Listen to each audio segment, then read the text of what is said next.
Continue with chapter 8. By the time the Baudelaire orphans found their way back to the Freaks' caravan, Hugo, Colette, and Kevin were waiting for them. Colette and Kevin were just finishing a game of dominoes, and Hugo had cooked up a pot of tom kha gai, which is a delicious soup commonly eaten in Thailand.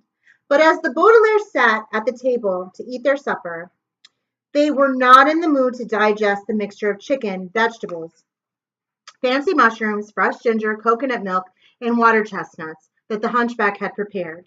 They were more concerned with digesting information, a phrase which here means thinking about everything that Madame Lulu had told them.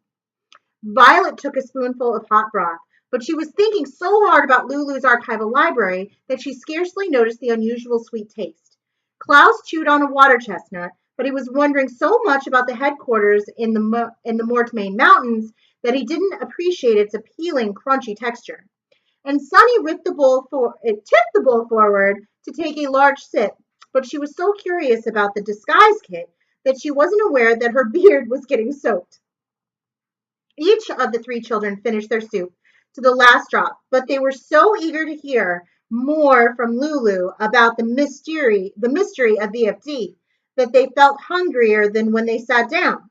Everyone sure is quiet tonight, Colette said, contorting her head underneath her armpit to look around the table. Hugo and Kevin, you haven't talked much, and I don't think I've heard a single growl from Chabot or heard a word out of either of your heads. I guess we're not feeling much like making conversation, Violet said, remembering to speak as low as she could. We have a lot to think about. We sure do, Hugo said. I'm still not wild about the idea of being eaten by a lion. Me neither, Colette said. But today's visitors were certainly excited about the carnival's new attraction. Everyone does seem to love violence and sloppy eating, Hugo said, dabbing at his mouth with a napkin. It's certainly an interesting dilemma. I don't think it is an interesting dilemma, Klaus said, squinting at his coworkers. I think it's a terrible one. Tomorrow afternoon, someone will jump to their deaths.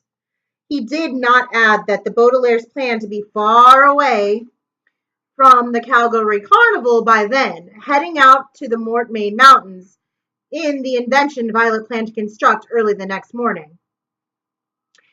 I don't know what we can do about it, Kevin said. On the one hand, I'd rather keep on performing at the House of Freaks instead of being fed to the lions. But on the other hand, and in my case, both my hands are equally strong, Madame's Lulu's model is give people what they want. And apparently they want this carnival to be carnivorous. I think it's a terrible motto, Violet said, and Sunny growled in agreement. There are better things to do with your life than doing something humiliating and dangerous, just to make total strangers happy. Like what? Colette asked. The Baudelaires looked at one another. They were afraid to reveal their plan to their co-workers in case one of them would tell Count Olaf and ruin their escape. But they also couldn't stand resolute, knowing that something terrible would happen just because Hugo, Colette, and Kevin felt obliged to be freaks and live up to Madame Lulu's motto. You never know when you'll find something else to do, Violet said finally.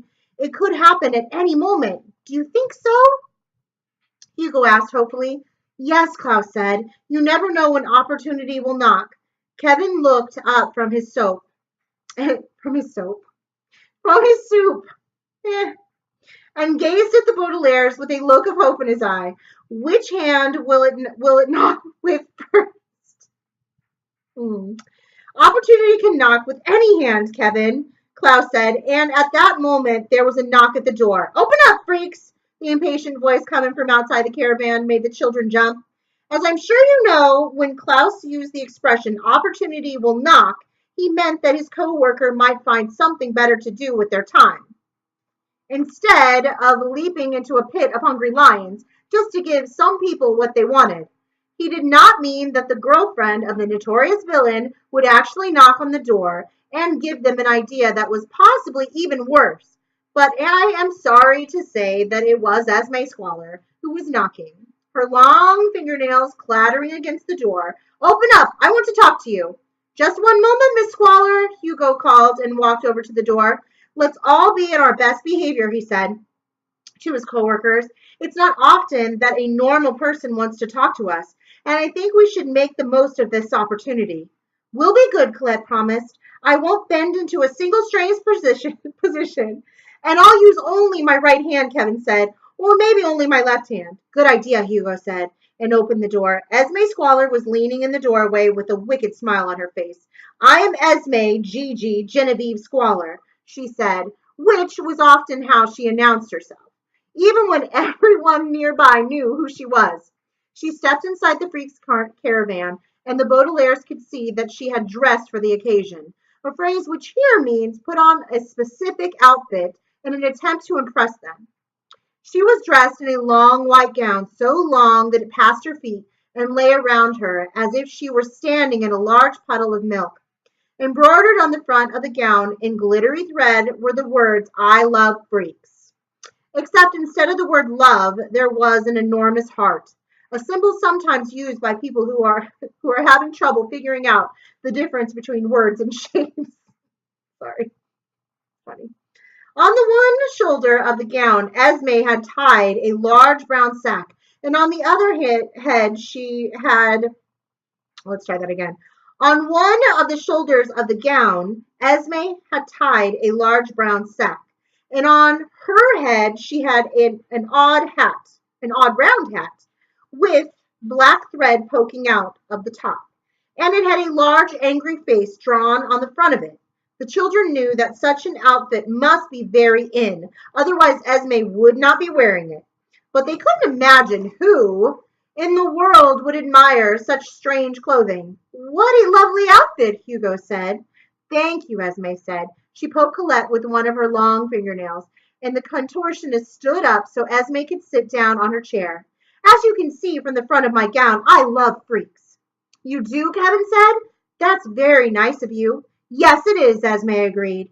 I had this dress made especially to show how much I love them. Look, there's a cushion on the shoulder to resemble a hunchback, and my hat makes me look as if I have two heads, like Beverly and Elliot. You certainly look very freakish, Colette said. Esme frowned as if this wasn't quite what she was wanting to hear. Of course, I'm not really a freak, she said. I'm a normal person. But I wanted to show you all how much I admire you. Now please bring me a carton of buttermilk. It's very in. We don't have any, Hugo said, but I think we have some cranberry juice, and I could make you some hot chocolate. Chabot here taught me to add cinnamon to hot chocolate, and it tastes quite delicious. Tom called gay, Sonny said.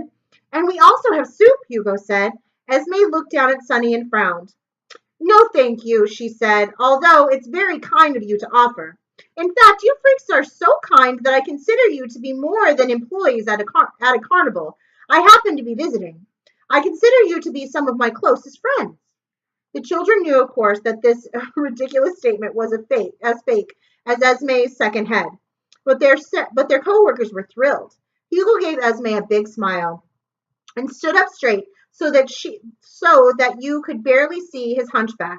Kevin blushed and looked down at his hands, and Colette was so excited that before she could stop herself, she twisted her body until it resembled the letter K and the letter S at the same time. Oh, Esme, Colette said, do you really mean it? Of course I mean it, Esme said, pointing to the front of her gown. I would rather be here with you than with the finest people in the world. Gosh, Kevin said, no normal person has ever called me a friend. Well, that's what you are, Esme said, and leaned towards Kevin to kiss him on the nose. You're all my freaky friends, and it makes me very sad to think that one of you will be eaten by lions tomorrow. The Baudelaires watched as she reached into the pocket of her gown and drew out a white handkerchief, embroidered with the same slogan as her gown, and held up the word freaks to dab her eyes. I have real tears in my eyes from thinking about it, she explained. There, close friend, Kevin said, and patted her on the hand. Don't be sad. I can't help it, Esme said, yanking back her own hand as if she were afraid that being ambidextrous was contagious. But I have an opportunity for you that might make all of us very, very happy. An opportunity, Hugo asked. Why, Beverly and Elliot were just telling us that an opportunity could come along at any moment. And they were right, Esme said. Tonight I offer you the opportunity to quit your jobs at the House of Freaks and join Count Olaf and myself in our troupe. What would we do exactly? Hugo asked. Esme smiled and began to accentuate the positive aspects of working with Count Olaf, a phrase which here means make the opportunity sound better than it really was, by emphasizing the good parts and scarcely mentioning the bad. It's a theatrical troupe, she said, so you'd be wearing costumes and doing dramatic exercises and occasionally committing crimes. Hmm. Dramatic exercises, Kevin explained, clasping, both hands to his heart. It's always been my heart's desire to perform on stage. And I've always wanted to wear a costume, Hugo said. But you do perform on stage, Violet said. And you wear an ill-fitting costume every day at the House of Freaks. If you joined, you'd get to travel with us to exciting places, Esme continued, glaring at Violet. Members of Count Olaf's troupe have seen the trees of Finite Forest and the shores of Lake Lachrymos and the crows of the village of Val Devotees, although they always have to sit in the back seat. And best of all, you get to work for Count Olaf, one of the most brilliant and handsome men who ever walked the face of the earth. Do you really think that a normal man like him would want to work with freaks like us? Colette asked. Of course he would, Esme said. Count Olaf doesn't care whether you have something wrong with you or if you're normal, as long as you're willing to carry out his orders. I think you'll find working for Olaf's troupe is a job where people won't think you're a freak at all. And you'll be paid a fortune. At least Count Olaf will be. Wow, Hugo said. What an opportunity. I had a hunch you'd be excited about it, Esme said. No offense, Hugo. Now, if you're interested in joining, there's just one thing you need to do. A job interview? Colette asked nervously. There's no need for close friends of mine to do anything as unpleasant as a job interview, Esme said. You just have to do one simple task. Tomorrow afternoon, during the show with the lions, Count Olaf will announce which freaks will jump into the pit of lions. But I want whomever is chosen to throw Madame Lulu in instead. The freaks' caravan was silent for a moment as everyone digested this information. You mean, Hugo said finally, that you want us to murder Madame Lulu? Don't think of it as murder, Esme said. Think of it as a dramatic exercise. It's a special surprise for Count Olaf that will prove to him that you're brave enough to join his troupe. Throwing Lulu into a pit of lions doesn't strike me as particularly brave, Colette said, just cruel and vicious. How can it be cruel and vicious to give people what they want? Esme asked. You want to join Olaf's troupe. The crowd wants to see someone eaten by lions, and I want Madame Lulu thrown into the pit. Tomorrow, one of you will have the exciting opportunity to give everybody exactly what they want. Grr, Sunny growled, but only her siblings understood that she really meant everybody except Lulu. When you put it like that, Hugo said thoughtfully, it doesn't sound so bad. Of course it doesn't, Esme said, adjusting her false head. Besides, Madame Lulu was eager to see all of you eaten by lions, so you should be happy to throw her into the pit. But why do you want Madame Lulu thrown in? Colette asked. Esme scowled. Count Olaf thinks we have to make this carnival popular so that Madame Lulu will help us with her crystal ball, she said. But I don't think we need her help. Besides, I'm tired of my boyfriend buying her presents. That doesn't seem like such a good reason for someone to be eaten by lions, Violet said, carefully, in her disguised voice. I'm not surprised that a two-headed person like yourself is a little confused, Esme said, and reached out her long-nailed hands to pat both Violet and Klaus on their scared faces. Sorry, scarred faces. Once you join Olaf's troupe, you won't be troubled by that kind of freakish thinking any longer. Just think, Hugo said. Tomorrow we'll stop being freaks and we'll be henchmen of Count Olaf. I prefer the term hench people, Colette said. Esme gave everyone in the room a big smile and then reached up to her shoulder and opened the brown sack. To celebrate your new job, she said, I brought each of you a present. A present, Kevin cried. Madame Lulu never gave us presents. This is for you, Hugo, Esme said, and took out an oversized coat the Baudelaires recognized from a time when the hook-handed man had disguised himself as a doorman. The coat was so big that it had covered his hooks. And as Hugo tried it on, they saw that it was also big enough to fit Hugo, even with his irregular shape. Hugo looked at himself in the mirror and then at his coworkers in joy. It covers my hunchback, he said happily. It looks normal instead of freakish. You see, Esme said, Count Olaf is already making your life much better.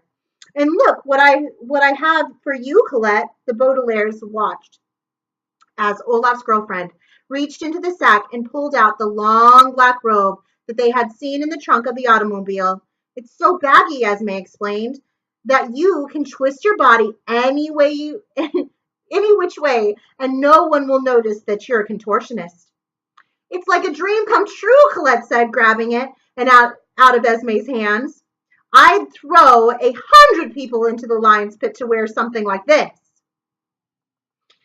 And Kevin, Esme said, look at the small piece of rope turn around, and I'll tie your hand behind your back, so you can't possibly use it. Okay.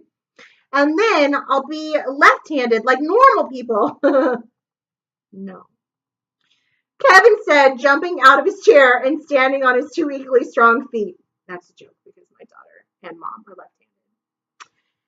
The ambidextrous person turned around happily so Esme could tie his hand behind his back, and in a moment he became someone with only one useful arm instead of two. I hadn't forgotten you two, Esme continued, smiling at the three of them. Chabot hears a wrong one more time. A long razor that Count Olaf uses when he needs to disguise himself with a good shave. I thought you could use it to trim some of that ugly wolf fur. And for you, Beverly and Elliot, I have this. Esme removed the sack from her gown and held it out to the older Baudelaires triumphantly. Violet and Klaus peeked inside and saw that it was empty. This sack is perfect to cover up one of your heads, she explained. You'll look like a normal one-headed person who just happens to have a sack balanced on their shoulder. Isn't that smashing? I guess so, Klaus said in his fake high voice. What's the matter with you? Hugo demanded. You've been offered an exciting job and given a generous present, and yet both your heads are moping around. You too, Chabot, Colette said. I can see through your fur that you don't look very enthusiastic. I think this might be an opportunity that we shouldn't refuse. Wait, let me try again. I think this might be an opportunity that we should refuse, Violet said, and her siblings nodded in agreement. What? Esme said sharply. It's nothing personal, Klaus added quickly, although not wanting to work for Count Olaf was about as personal as things could get. It does seem very exciting to work in a theatrical troupe, and Count Olaf does seem like a terrific person. Then what's the problem? Kevin asked. Well, Violet said, I don't think I'm comfortable throwing Madame Lulu to the lions. As her other head, I agree, Klaus said, and Chabot agrees too. I bet she only half agrees, Hugo said. I bet her wolf half can't wait to watch her be eaten. Sunny shook her head and growled as gently as she could, and Violet lifted her up and placed her on the table. It just doesn't seem right, Violet said. Madame Lulu isn't the nicest person I know, but I'm not sure she deserves to be devoured. Esme gave the oldest Baudelaire a large, false smile and leaned forward to pat them each on the head again. Don't worry your heads over whether or not she deserves to be devoured, she said, and then smiled down at Chabot. You don't deserve to be half wolf, do you? She asked. People don't always get what they deserve in this world.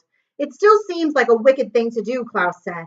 I don't think so, Hugo said. It's giving people what they want, just like Lulu says. Why don't you sleep on it, Esme suggested, and stood up from the table. Right after tomorrow's show, Count Olaf is heading north to the Mortmain Mountains to take care of something important. And if Madame Lulu is eaten by then, you'll be allowed to join him. You can decide in the morning whether you want to be brave members of a theatrical troupe or cowardly freaks in a rundown carnival. I don't need to sleep on it, Kevin said. Me neither, Colette said. I can decide right now. Yes, Hugo agreed. I want to join Count Olaf. I'm glad to hear that, Esme said. Maybe you can convince your coworkers to join you in joining him. She looked scornfully at the three children as she opened the door to the caravan. The hinterland the hinterland sunset was long over, and there was not a trace of blue light falling on the caravan. Carnival. Think about this, Beverly and Elliot, and Chabot, too, she said. It just might be a wicked thing throwing Madame Lulu into a pit full of carnivorous lions. Esme took a step outside, and it was so dark that Olaf's girlfriend looked like a ghost in a long white gown and fake extra head. But if you don't join us, where can you possibly go? She asked. The Baudelaire orphans had no answer for Esme Squalor's terrible question, but Esme answered it herself with a long, wicked laugh. If you don't choose the wicked thing, what in the world will you do? She asked and disappeared into the night. And that is the end of chapter 8. We're on page 190. We have about 60 or so pages to go. It just gets better and better. All right. See you next time.